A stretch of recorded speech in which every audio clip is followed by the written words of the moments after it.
speakers, thanks to all of you, my friends in the Constitution Party who made all this possible and who have made this into such a professional group. It's good to see my old friend Jim Headings again back at another meeting. We've been together for many, many years. Of course, my thanks to the young people who sing tonight, but a special thanks to my wife Joan. I always think her every time I speak because she deserves it. You have no idea what she does and what she goes through. If it weren't for her, I certainly wouldn't be here. But there are states out there that we are struggling to get ballot access in who had given up and quit, just wouldn't do anything. But Joan pushes, pulls, shames into working, and then she puts together a plan to show them how it can be done. And then we go there and we help them start and get it done. I haven't walked my district. I have certainly driven it. I have driven it. And next week, I'm going to start flying. Next week we go to, well, Denver, and on the 4th of July, we're in Laramie, Wyoming at some type of cowboy festival. And then we've got some media around the state of Wyoming, and then we come back home for a while. But the point is, I'm going to tell you some things tonight about why I'm doing this and what the whole point of it all is. And when I get through with it, you're going to be like Joan. You're going to understand why it's necessary for you not to just vote for me, but to work night and day like she does. Joan doesn't, she's not like a normal person. She doesn't eat or sleep. She just works. You know, I'll be in bed. I'm like the fighter, you know. He goes out, he fights, he sleeps, he gets up, he fights some more. But Joan never stops. She's all hours of the night. I mean, I'm not kidding. I'll wake up at 2 o'clock in the morning and I'll hear something across upstairs, you know, and I'll say she's still up. Anyway, I want to talk to you tonight about some things that explain kind of why I'm doing this, what my basis is, what my views, my principles are, and what I'm really trying to do.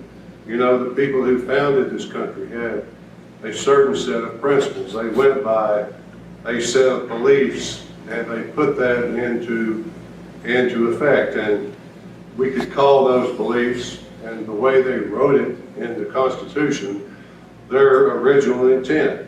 That's what they meant. That was their intent when they wrote that document and the one that preceded it, the Declaration. They had a certain set of principles. The first among those is that rights come from God, not from government. Right. They call these rights inalienable. That just means that the government doesn't give them to us, and government can't legitimately take them away from us. They said that the purpose of government and the reason for this Constitution was to secure those God-given rights. Yes. That's the reason that we have government. It's the reason it exists, they said. That's what they believed. They believed this so strongly that they put right into the Constitution the words, the oath that a person who is elected president must take upon his inauguration. He must pledge or affirm before God and the American people that he will protect, preserve, and defend the Constitution. He doesn't take an oath to us. He doesn't say he'll protect us and defend us, although, I mean, that's obviously one of his duties. He doesn't say that he'll defend the nation. He says he will protect, preserve, and defend the Constitution. As you know, not many of them pay much attention to that. I doubt if they give a lot of thought to it at all. I doubt if they wake up at night and say, you know, I take an oath to do this. and I'm not fulfilling it. I doubt that. Well, they wanted a government that was too weak to usurp the rights of the people. They wanted a government that had diffuse powers. By that I mean they formed a government with three distinct branches. Those three distinct branches were co-equal, but they gave one branch the right to make law, no other, just one. In Article 1, Section 1, all legislative authority is vested in Congress. Read the Constitution as many times as you want, and you will see no place where any other organization is given the right to make law. It calls itself the supreme law of the land, along with the laws made pursuant to it, along with treaties made in pursuit of it. Well, they wanted limited government, as I said. They wanted a government that respected the sovereignty of the states who formed it. The states came together. They were sovereign. And they formed a compact, and they agreed to do certain things. They agreed to surrender part of their sovereignty to this general government. The states did. They surrendered 17 powers that they originally held by themselves. They surrendered that to the general government, or the federal government as we've come to call it. Those 17 powers are set out in Article 1, Section 8 of the Constitution. That tells Congress and the President and the judiciary, this is all you have, nothing more. The states kept everything else for themselves. The 10th Amendment says that all other powers reserved to the states or to the people, so that is all that they had, those 17 powers. Well, this party, this Constitution Party that most of you are members of, was founded. It also had an original intent when it was founded. I know this because I was there. Joan was too. Joan wasn't involved in the actual development of the party to the extent that I was, but she was always there. She's been with me every step of the way for 38 years. I dragged her into many different things that she went into kicking and screaming, and then she eventually took them over and ran them. She and I was involved in the original formation of the party, the original drafting of the platform, along with a couple of other gentlemen smarter than I am. Those other 4 other men, actually, they're all dead now. But we had an original intent as well. We talked about these things, and that original intent was that the original intent of the people who wrote the Constitution was still valid, and it could be defended to the nation in an election. That was in 1992. I still hold that view today. That's why I'm here. I believe that's still the case today. I believe it can still be defended. People look at the Constitution and its words when you talk about only 17 powers, and they think, well, how quaint is that, you know? I mean, that's very interesting, those words, but that is what I believe today. I would submit to you also that the Constitution Party is the only party who believes those words. It's the only one. There are no others. Right. And therefore, I am the only candidate who believes that. There are no other candidates. It would be fair to say that I'm the only conservative candidate in this race, but I usually reject those labels when somebody wants to ask me, well, are you this or that, conservative? But in this case, I accept it. You can call me that. Not the only one in the race. I prefer to be called a preservationist because I seek to preserve something. I seek to preserve Western civilization and all the benefits that it's brought to America and to other people who live in the West and enjoy its benefits. Benefits going back 800 years to the Magna Carta. It's all gone now, or at least under severe attack. I seek to restore that. The original intent, the rule of law. The Constitution says it's the supreme law of land, but the rule of law simply means You know, you've heard the expression, we're a nation of laws and not of men. That's not true anymore, is it? The rule of law just means that it applies equally to everybody, from the President of the United States to the homeless veteran that sleeps in your city park. No one is above it, and no one is beneath it. We know for a fact that the rule of law is dead. It doesn't apply anymore. We know that there are two laws now, two sets of laws. One for them, and one for little people like us. If the rule of law weren't dead, Mrs. Clinton would have been indicted. The evidence of her criminality is overwhelming. So she's not indicted, therefore the rule of law is dead.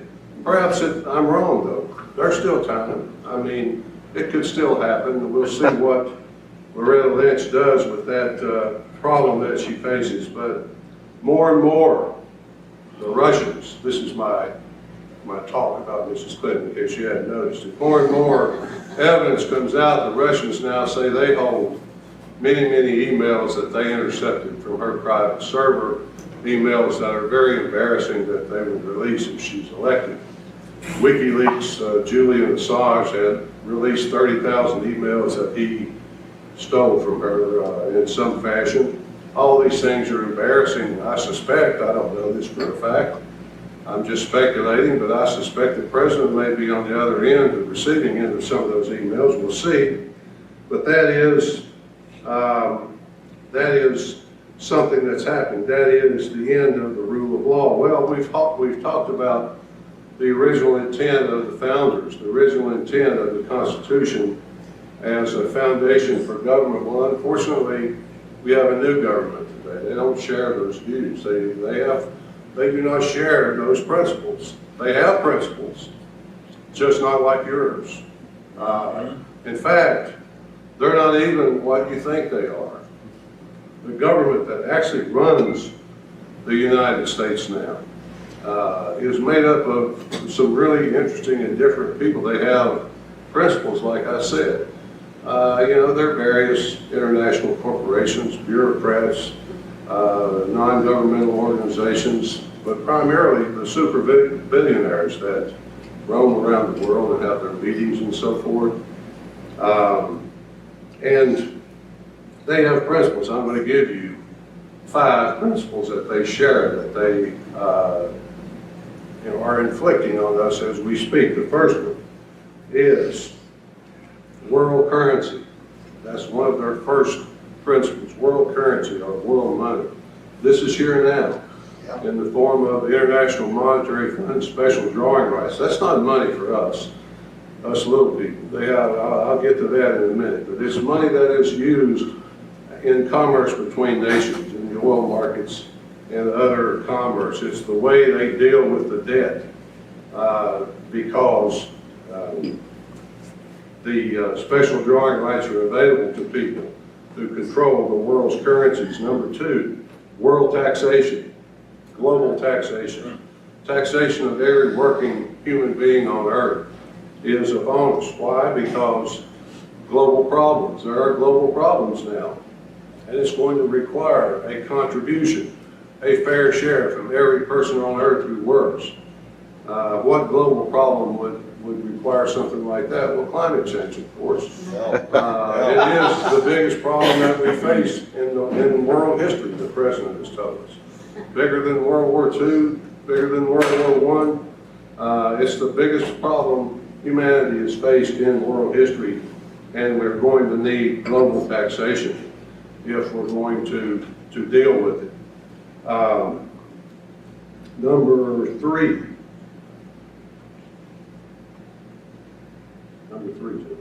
world cashless society. A world without cash, that's upon us right now. Some of you might not have used cash in a while.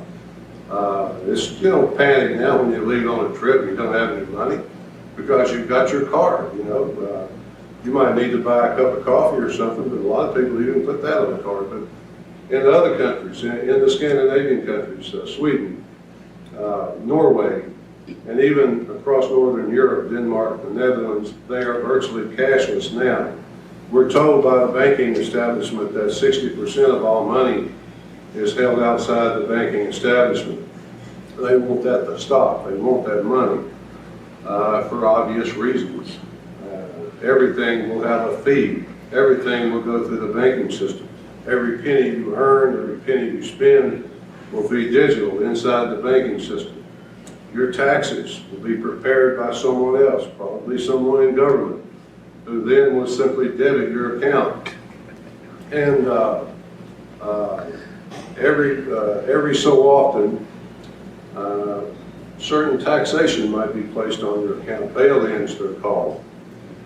But the important thing is, as long as you stay quietly on the plantation, you'll be fine. But if you go off the reservation, your card might be canceled. How much easier will that be when everything is microchipped? See, cards get lost and they get stolen. Microchips are the wave of the future. It's so much easier. You don't have to carry anything around with you. It's just right there somewhere in your body, no bigger than a grain of rice. Fourth, world government, obviously. You've got to have a world government to run a system like this. We have a world government now, kind of.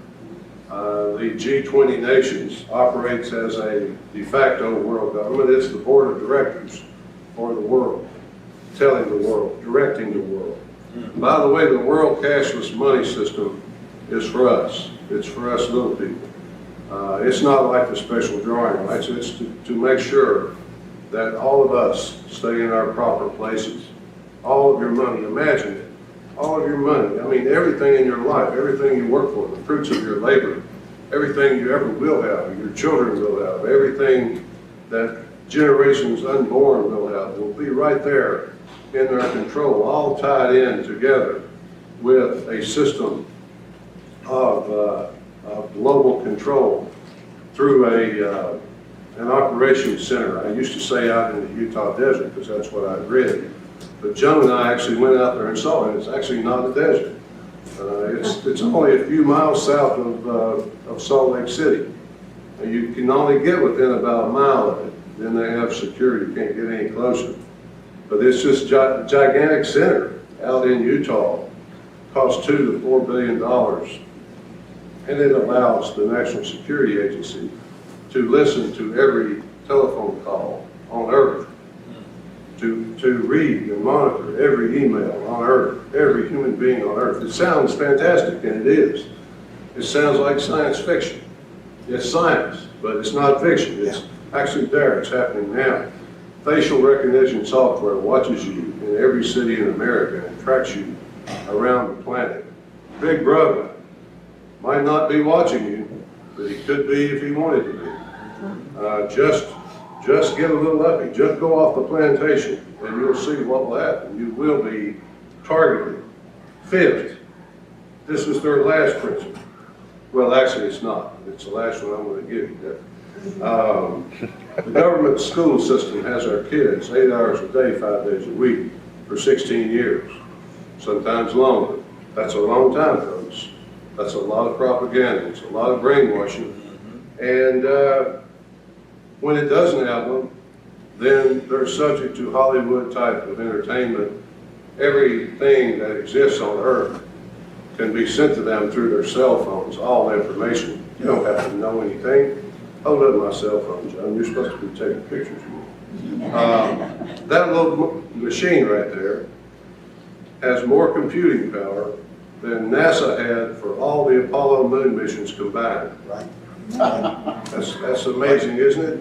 I'm told that within 3 years, just 3 years from now, that little machine will be able to translate conversations into hundreds of different dialects between anybody on Earth. In other words, when we call our mission in Romania, we won't have to worry about them not being able to speak English and us not speaking Romanian. That little machine will simply translate the conversation for us and put it into voice in each of our languages right then. That's coming very soon. Technology is really amazing. We're in a race with government. Government is trying to destroy the world before technology can change it. But it's bringing in new things, new sources of life. As you know, I'm very much into pro-life, into the pro-life movement. I think life is important. I'll defend it till the day I die. But there are people who don't feel that way. They don't see life the same way we do. I see life as a gift from God. Amen. The Bible tells us that life, God is a giver of life. I'm the way, the truth, and the life, and so forth. But other people see it differently. I'll tell you something right now. This is true. What the human mind can conceive of, it can do. What it can do, it will do. Right now, as we speak, there are scientists out there all around the world, not just in this country, but all over the world. We're just the most innovative and the most effective. There are people who are developing new sources of life, new types of life. They're messing with God's eternal plan.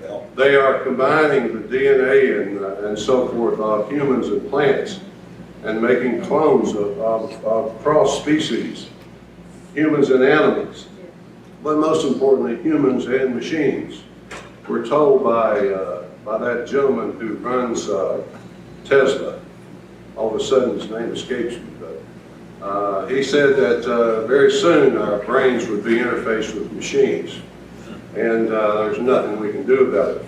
It's a good thing. Look at it as a good thing, because imagine being able to download an entire library into your brain and know everything about everything except what's really important. Yeah.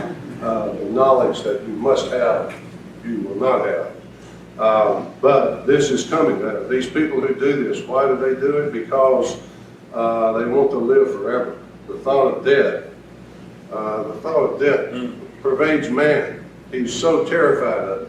All these people, these super billionaires, these techno wizards, they're out there trying to find immortality, and they think they found it. I was reading the other day, I follow all this stuff.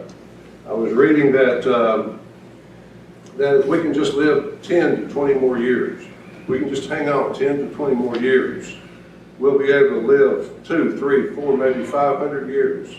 The aging process will be conquered. Aging is not necessary. You know, as you get older, all you guys I know have heard this. That's just a natural part of aging, you're told.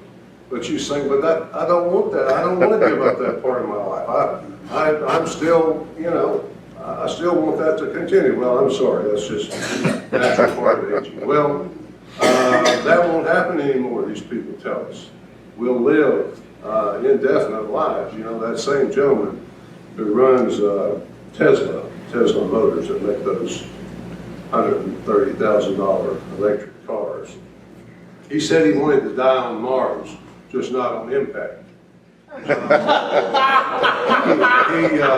He says that soon all these billionaires, I refer to them as super billionaires because they've got billions and billions of dollars, they're out there exploring space. Soon they will be able to travel around planets that I don't know why anybody would want to. I mean, why would you want to spend years in a tiny little box hurtling through the blackness of space? I don't get it, but they do. That's what they want to do. Now, this is what we're looking at, what our future is in America. If we don't do something in the Constitution Party, it's the only hope. I mean, I don't mean to sound blasphemous. I know God's the only hope. I realize that. Unlike the other candidates in this race, I actually am a Christian. Many of you might be too. Not all of you probably, but many of you are. I want to tell you something about some of the other candidates right now that's separated. So we talked about Mrs. Clinton. I mean, do I really have to talk about her? She says that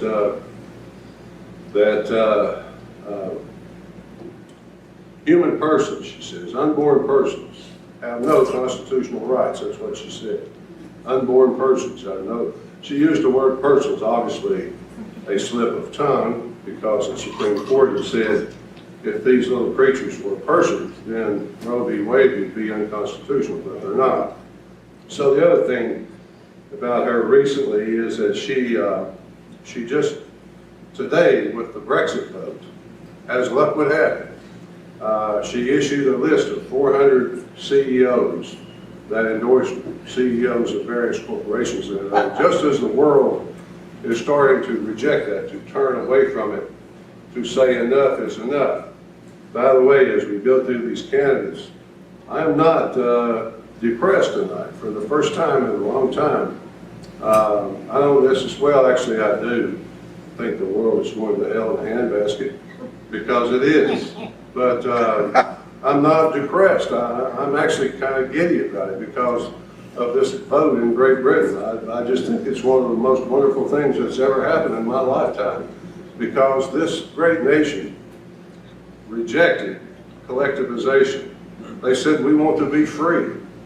Now, how many times has this one little country, this one little island, saved Europe? I can tell you, I mean, I can name at least one very recently, that if it hadn't been for them and 1,000 young men from that island, civilization in Europe would have been lost. So I'm happy about that vote. I think it bodes well for our future. I have to give it to Mr. Trump. He said the British have reclaimed their freedom. We should do the same thing. He's right about that. I have to agree with him. Let me tell you something else Mr. Trump said recently. He said so many things. I mean, I agree with him about a lot of things. I agree with him in large part about immigration. But I don't agree with him about everything. See, it's all about him. He has no principles. By that I mean, the Constitution doesn't exist for him. He doesn't even know what it is. He feels limited by nothing. It's just him. Just what do you think as a businessman would work? What should I do that would work? That's how businessmen think, you know. But we have a Constitution that limits government. It tells us what we can do, what we can't do. For me, it would tell me what my powers are as president. It would tell me what my powers are not. But he has nothing like that. Anyway, I wanted to tell you something he said recently. He said when he was being questioned about Christianity, some of you may have seen that interview with Cal Thomas, where Thomas asked him who Jesus was, and he couldn't answer.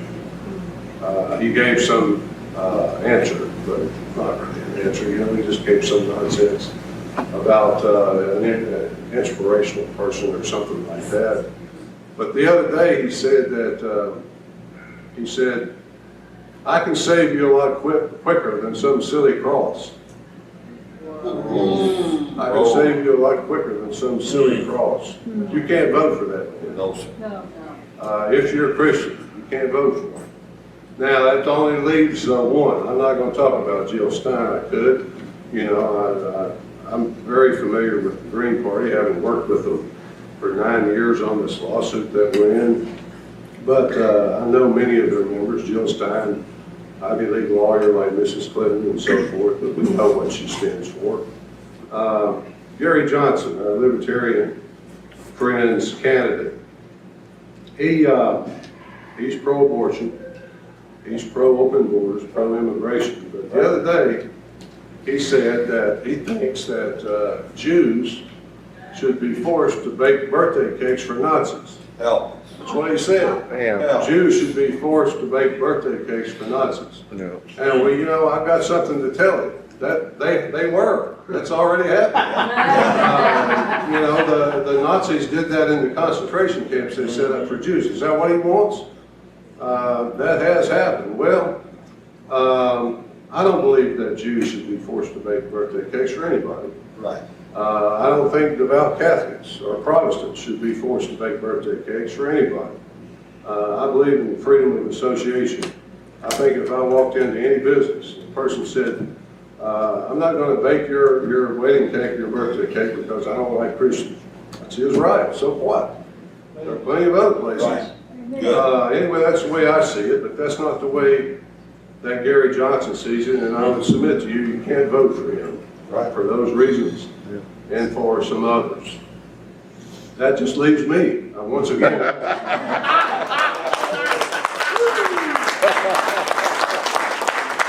I'm the last man standing, once again. Now, I'm not far from being done, folks, but This is another Marco Rubio moment.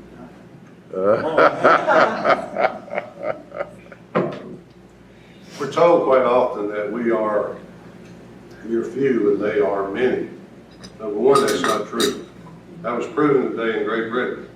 There are so many more of us than there are of them. All we have to do is just unite and start doing something. Let me digress for a minute and tell you that most of you probably think it's impossible for me to be elected president. It could happen if I had $10 million. If I had $10 million, I could have ballot access in 49 states. It's too late for Texas. They've already closed. That's all it would take. Do you know if you get ballot access in all 50 states, you're entitled to civil service protection? That doesn't sound like anything. I mean, or Secret Service protection, rather. No one's trying to kill me. I mean, I get a few nuts, usually from the Middle East, who tell me they know where my family lives and things like that. But people that want to kill you don't post something on the internet or send you an email. They just kill you.